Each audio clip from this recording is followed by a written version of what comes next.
그래, 좋은 사람은 죽는다, 그제 뭐 119 하고 막 와가지고 밥 숟가락 들기 더더더 떨리.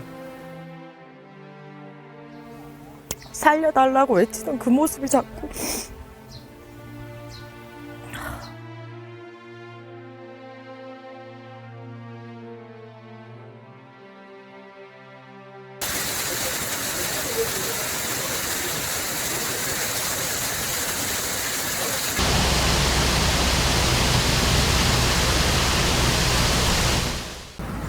한 20분 정도 돼서 그 주민으로부터 전화를 받고 물살이 좀 세고 맨홀에 뚜껑이 열리고 물이 좀 많이 내려온다 하는 얘기를 듣고 다시 또 마을로 내려왔고 정전이 돼서 통화들이 안 되고 이래서 누가 또 아직 연락이 안 되고 또 고립이 됐는지 그런 거에 대한 거를 몰랐고 저희가 지금 평일이 현장에 도착했을 때는 나무들이 무너져 있었고 현장 진입할 시간부터 정전이 일어나 있어서 마을은 암흑이었습니다. 불어난 물로 다리는 건널 수가 없었고 마을은 형체를 알아볼 수가 없었습니다.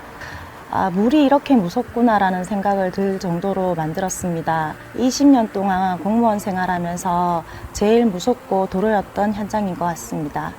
그리고 저희가 6월 30일부터 비상근무를 시작하였고 저희 간 내에서 치약 가구는 매일매일 가구 방문을 하여서 경로당으로 대피하라는 안내를 하였습니다.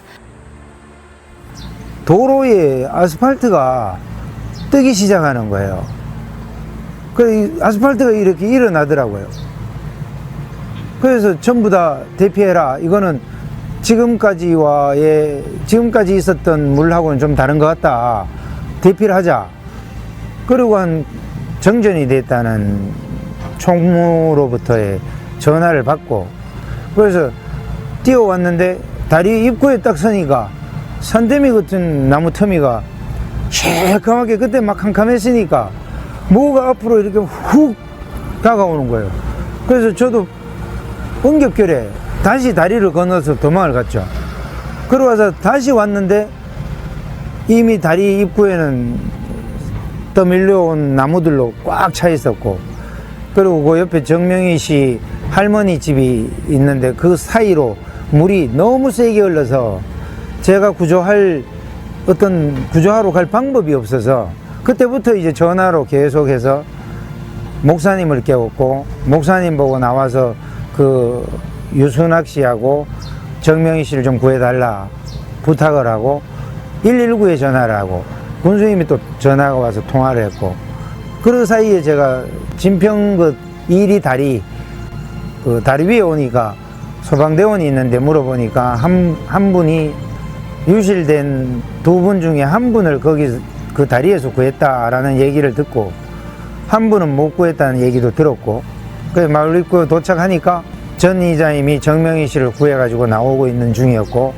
목사님하고 저하고 그 유경호 씨하고 그 전전 이장님하고 셋이서 유순학 씨를 문을 열고 구해 나왔고 그때 그 두 할머니는 뭐 거의 뭐 토사에 휩쓸려서 거의 생쥐 모양 아주 안타까운 그런 모양이었죠.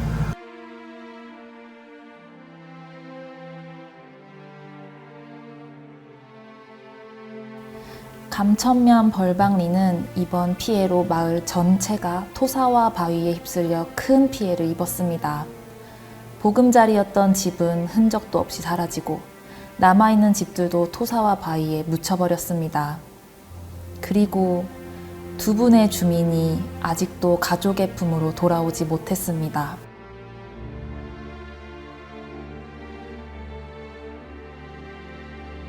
현장에는 처음에 난 늦게 올라갔어요. 그래, 06짜리 큰 장비가 왔는데 붐대가 짧아서 뭐 한다 이거야. 일부 시신 내려오지, 뭐 시신 또 여기에도 또 확인을 해야 된다. 하루 밤새 그냥 물에 뿜고 막 이런 타박상 진짜 사람 눈으로 못 보겠더라고. 그래서 나는 그 사람이 장병이가 나하고 친구가 아니거든. 둘레로가 그 분해해 총무고 이러는데 둘레로고만 난 갔지. 우리 동네에서 진짜 필요한 사람이, 그 마을에서 필요하고 우리 동네에서 필요한 사람이 갔어. 아쉬운 사람들이, 우리 동네에서 필요한 사람들만 골라서 죽었어. 친구 마누라. 그게 상황이 어디 되냐면 쉬는 시기가 이상한 소리가 나가지고 야가 그냥 빤스바라 문을 탁 여자마자 타닥 쳤는 모양이야. 타닥 쳐 야가 오면 공중에 날아가지고 지붕 위에 올라가 있었는 거야. 지붕 위에 올라가가지고 마누라하고 감을 질렀는데 마누라가 한 반 시간 정도 대답을 하더래. 그 질로부터는 대답이 없더라고. 아, 뭐 진짜로 내가 이래 봤을 때는 오늘 이장에 회의하러 가가지고 밥 숟가락 들기 떨리. 이런 사고가 나니까 기자는, 대한민국 기자는 다 오는 것 같아. 나 멈췄나? 그래, 막 어떤 데는 막 성질도 내고 짜증도 내고 해관 안 좁냐고 물어. 해관 좁으면 당신네도 지 주느냐, 내 그랬어.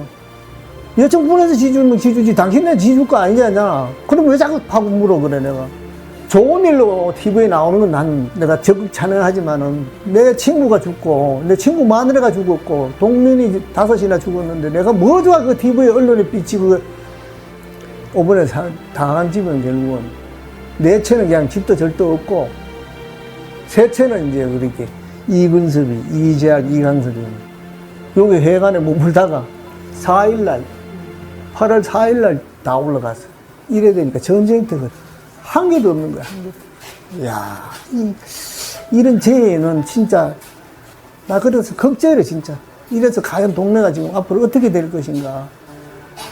모르지, 이제 세월이 지나서 점차 어느 정도 윤곽이 드러나고 안정이 되면 달라질라지. 아, 지금 심정은, 그래, 내가 지금 뭐 어떻게 얘기할 수도 없어요. 그 돌아가신 분, 자녀분들이 유품 하나라도 이제 더 찾으려고 앨범도 찾아가지고 이제 갖다 주고 가고 이런 그런 것도 있는데, 그 사람들도 아직까지는 정신이 없을 것 같아. 왜냐하면 뭐 아버지, 엄마를 묻어놔놓고 뭐 장병구이도 뭐 듣는 소문에 그 다다닥 치는 소리에, 이상한 소리에 놀래서 나와가지고 보면 날벼락 막 이 사람 방에도 못 들어가고 죽어버리는 것 같더라. 시신도 찾았는 자리를 보면 집 문 앞에 나와서 시신이 바로 그만 깔려서 죽었으니까.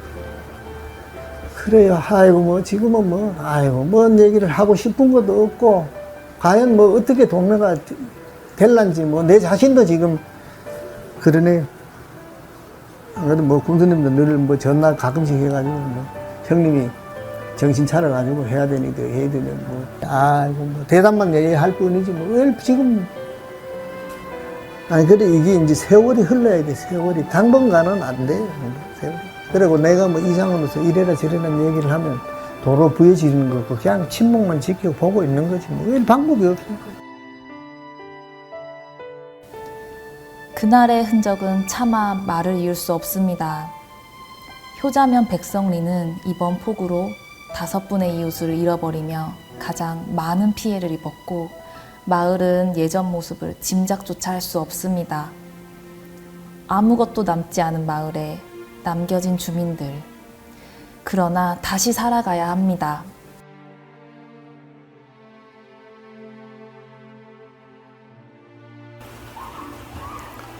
어, 7월 14일 뭐 오후 내도록 비가 계속 왔었습니다. 그때 지역의 최성호 이장님께서 아무래도 오늘 저녁에 다리가 넘겠다 이런 또 염려를 하셔서 그때부터 상황실에서 이제 비상대기를 하면서 주민들의 상황을 체크하고 있었습니다. 그 원장님 전화 오자마자 전기가 나갔어요. 전기가 나가니까 막 암흑 천지가 되니까 더 뭐 무섭고 뭐 겁도 많이 나고 뭐 그런 뭐 상황이 됐어요. 최성우 이장님이 전기가 안 되니까, 방송이 안 되니까 메가폰 들고 그 이장님하고 같이 다니는데, 저는 2시에 나와가지고 일단은 소방대원들을 비상을 걸었어요. 대원들 이제 집합했다가 다시 이제 도로를 올려보냈는데 그 사이에 하면 길이 끊어졌어요. 요 위에 우곡 삼리 앞에 이게 도로가 끊어졌어요. 이 대원들이 이렇게 지리를 잘 알고 하니까 또 이제 차단을 하고 또 우회 도로를 지금 그쪽으로 일단은 확보를 했습니다. 물이 넘는 게 우곡교 물이 넘는 게 2시 반 정도부터 물이 넘어차기 시작했습니다. 한 2시경부터 또 전기가 나간 그러한 악조건이어서 저희 행정에서 주민들 대피시키고자 하는데 많은 어려움이 있었습니다. 막상 15일 날 사고를 당하고 가까이 있는 분들은 우리 피신할 수 있는 면사무소 2층으로 옮겼지만은 금곡 1위 지경터나 동사에는 큰 피해를 입었습니다. 그래서 날이 새면서 현장 갔을 때는 정말 저희들이 눈을 뜨고 볼 수 없는 그러한 상황이 벌어졌습니다. 하천이나 큰 주변들은 도나 이런 곳에서 지원을 받아서 사업을 처리하고 있었지만은 인근 작은 도로, 교통, 또 일반 우리 과수 농사 짓는 분들이 비를 피해서 농약도 치고 과수를 딸 수 있는 그런 통로를 먼저 만들어주는 게 우선이다 해서 주택가나 이런 소규모 피해 지역은 면에서 속히 대응을 해서 조치를 하였습니다.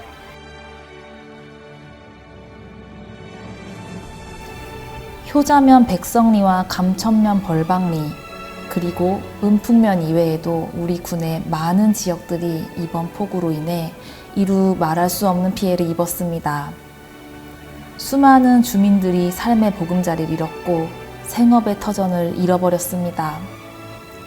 그저 목숨을 잃지 않은 걸 다행으로 생각해야 하는 분들이라고 아프지 않은 건 아닙니다.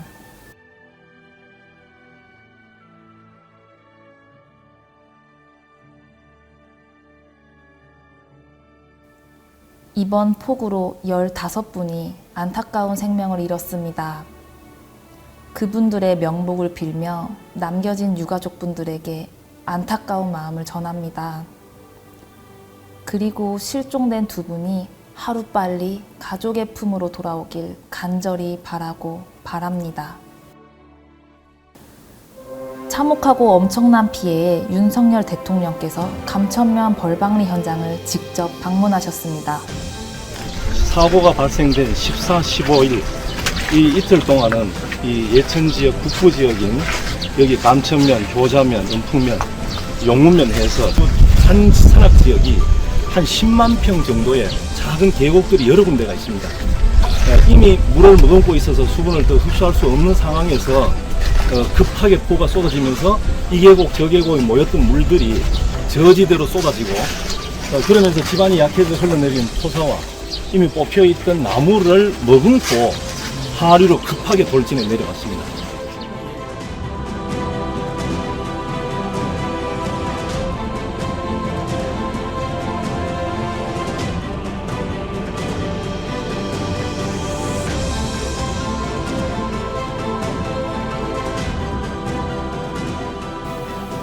대통령 방문 이후 관계부처 장관과 정치권에서도 피해 현장의 실상을 파악하기 위해 방문했으며 7월 19일 특별 재난 지역으로 선포됐습니다. 본격적인 복구 작업을 위해서는 장비를 확보하는 것이 가장 절실했습니다.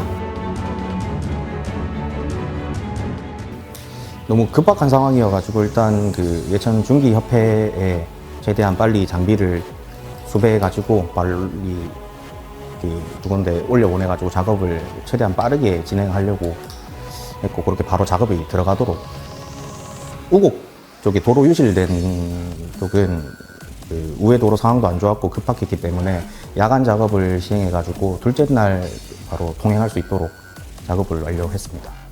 양수발전소 쪽은 첫째 날 바로 우회도로를 개설을 해가지고 차량 통행을 시켰고 그리고 사토량이 너무 많아가지고 군부대랑 유관기관의 장비를 그쪽으로 집중 투입해가지고 5일 동안 작업을 해서 개통시켰습니다. 폭우로 인한 피해는 눈에 보이는 것만으로 그치지 않았습니다.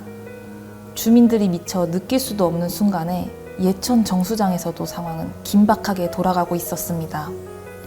마시는 물에 문제가 생긴 것입니다. 이번 7월 집중폭우로 예천 정수장에서는 두 번의 수돗물 단수 위기가 있었습니다. 7월 14일경에 부천 수위가 올라가면서 집수맥을 통해 급한물이 정수장으로 유입되어 탁토가 수돗물 기준을 넘겼습니다. 바로 즉시 응집제를 투입하여 탁도는 낮아졌지만 문제는 여가지의 응집제 부산물이 침전되어 여가지 기능이 마비되었습니다. 여가지 기능이 마비되다 보니 실제 수돗물 소비량보다 생산량이 급격히 줄어들어서 저희들은 다시 한번 2차 단수 위기를 맞게 되었습니다. 7월 15일 새벽 5시경 현재 배수지에는 6시간 정도 분량의 물만 남아있고 단수를 시작해야 되는 것을 결정해야 했습니다. 이때 상수도의 정제구 분관이 현재 공사 중인 소명 신도시에서 예천읍으로 하는 지방상수도 비상공급망 구축 사업의 갈로를 연결하자는 의견을 내었습니다. 용역사에 과연 그 갈로를 이용할 수 있는지 없는지를 문의 결과 용역사에서는 불가능하다는 답변을 받았습니다. 하지만 저희들은 단수를 하는 시간이 긴박했기 때문에 바로 공사를 해보자는 의견을 모았습니다. 15일 오후 5시경 공사를 연결 공사를 시작하였습니다. 5시간의 연결 공사 끝에 밤 10시경에 최종 갈로 공사는 완료되었습니다. 예천 스타디움은 실종자 수색과 피해 복구를 위한 인력 장비 자원 집결지 역할을 수행했습니다. 특히 해병대 현장 지휘소, 소방본부 긴급구조통제단, 적십자사 현장 급식 지원소 등이 운영되었고 수색 구조 인력 숙소로 활용되었습니다. 저희는 24시간 교대 근무를 하면서 스타디움 내 시설물을 최대한 활용하여 수많은 인력이 각자 본연의 임무를 수행하는 데 불편함이 없도록 최대한 편의를 제공하였고 통신, 전기, 각종 집기류 등을 지원하는 등 노력을 아끼지 않았습니다. 현재도 실종자 수색을 위한 소방본부가 남아 있습니다. 이곳은 이재민들께서 임시 주거시설로 사용하였던 예천군 문화체육센터입니다. 저희 체육사업소 직원들은 사회복지과 직원들과 함께 이재민들을 위해 냉난방시설, 전기시설, 그리고 샤워시설 등을 제공하여 이재민들이 쾌적하고 불편함이 없이 생활할 수 있도록 최선을 다하였습니다. 건축가는 이번 수해에서 임시 이재민 주거시설을 설치하였습니다. 감천면 벌방리에 현재 11동이 완료되어 가지고 입주민들이 입주를 하였으며 백성리 5동, 효자면 명복리에 4동을 설치하여 8월 중에 완료됩니다. 그리고 개별부지에 9동을 설치하여 총 29동이 설치됩니다. 이번 이재민 주거시설을 설치하는 데 있어서 경상도에서 많은 도움을 주었습니다. 이 임시 주거시설은 이재민들이 집을 짓고 수리를 해서 이사를 갈 때까지 살 수 있으며 최대 2년간 살 수 있습니다. 이번 집중호우에 우리 750여 동료 공직자는 모두 함께 하나된 마음으로 피해 복구를 위해 온 힘을 다했습니다. 그들의 상처를 마음으로 보듬었습니다. 예, 많은 분들께서 지역에서 고향 사랑하는 마음에 성금도 보내주시고 물품도 보내주시고 또 이렇게 해서 시간은 오래 걸리겠지만은 속히 복구되리라 생각이 듭니다. 이번 피해로 인해서 많은 어려움을 당하고 있는 저희 지역에 자원봉사자로 참여해 주신 모든 분들께 감사를 드립니다. 그 작은 힘들이 모여서 속히 일상생활로 돌아갈 수 있는 기회가 되지 않을까 생각합니다. 이번 피해로 많은 봉사자들과 지원 나와준 경찰, 그다음 군 장병들 많이 오셨는데 특히 그 군 장병들은 뭐 저희들 아들 같은 아주 나이가 뭐 20대 초반인데 모두들 그 예천군을 위해 가지고 와주셨는데 안타깝게도 한 분이 사고를 당했는데 그 유가족과 해병대 병사분에게 위로의 말씀을 드리고 빨리 복구해서 다시 예전으로 돌아갈 수 있도록 힘을 냈으면 좋겠습니다. 힘을 내겠습니다.